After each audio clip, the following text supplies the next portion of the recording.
Welcome back to our YouTube channel Aman Codes. In today's episode, we are going to discuss about these four predefined functions which are related to string object. First predefined function is strip off. So in previous episode, we have discussed what is L strip, what is R strip, right? So the combination of L strip and R strip is this strip off function. So let's see how it is going to work. I'm going to give left padded spaces and right padded spaces for one str object. For this object, yes, it has left padded spaces and right padded spaces, right? So if I use this strip of predefined function, this strip of predefined function is going to eliminate this left padded spaces and right padded spaces. So to remove the left and right padded spaces, we are going to use this strip of predefined function. See, we got an output as Python, right? If I try to store this in A and I execute and I'm trying to print A, then see we got output as Python. If I try to print yes, the output is the same what we declared, right? So by using strip off, we are going to remove left and right padded spaces. So in order to remove the middle spaces, in the sense, so this is my S2, right?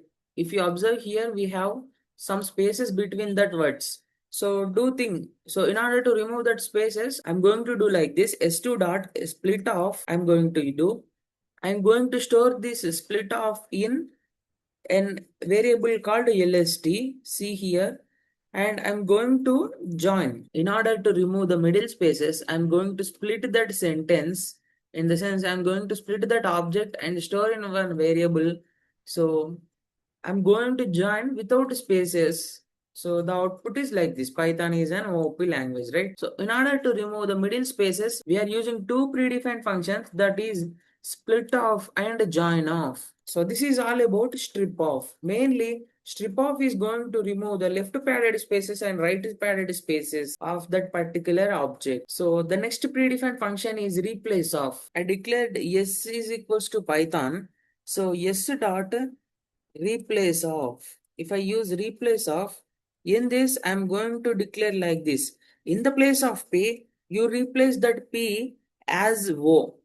See here, I'm going to execute. So by using this replace of predefined function, it is going to replace the characters. See, like this.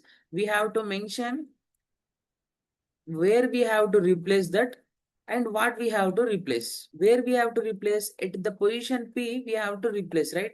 With the O. So replace of predefined function take two arguments.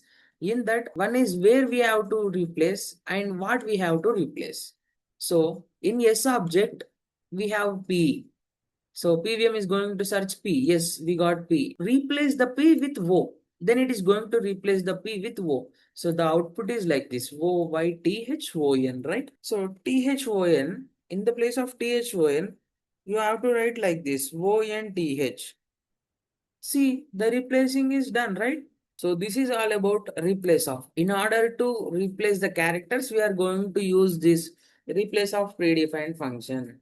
So the next predefined function is underscore underscore contains underscore underscore of. So this is our next predefined function. So this predefined function is going to return true when what we declared in this function is going to contain on that object. See, you try to understand by a practical example. So this is my yes Python, right? So I'm going to use yes dot underscore underscore contents of, inside this I'm going to use pyt. The output is true because, so in this S object, pyt is there, right? Starting we have pyt. So that is the reason this function is going to throw true as an output. This underscore underscore contains underscore underscore function is going to return true when this specified information is present on that object yes. So the specified information is not present, then it is going to return false. See here, we got output as false, right? So H was not there, right? So if you try to do like this, N, then output is true. So N is available in this yes object by using underscore underscore contains underscore underscore. We are going to know that is this information is present in this yes object or not. So if it is present, it is going to print it true.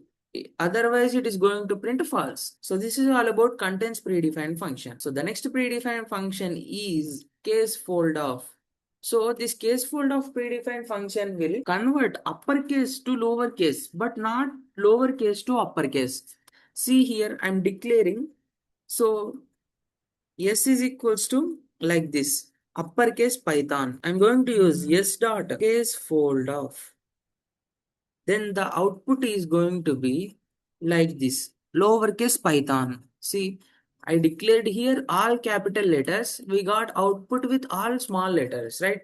So case fold is going to convert uppercase letters into lowercase letters, but it can't convert lowercase into uppercase. See here, if I try to mention S is equals to all lowercase letters. See, Python. I declared here lowercase and I'm going to use s dot case fold off. So we got output also lowercase letters. So whatever we mentioned lowercase, that lowercase only we got output. So that is the reason case fold is going to convert uppercase to lowercase, but not lowercase to uppercase. So this is all about case fold of predefined function. So by this episode, we are completed successfully string handling part 2. So in upcoming episodes, we are going to discuss about control statements in Python. That is a new chapter. So that's all for today's episode. I hope you all understand. Don't forget to like, share, subscribe to Aman Codes. Thank you so much for watching.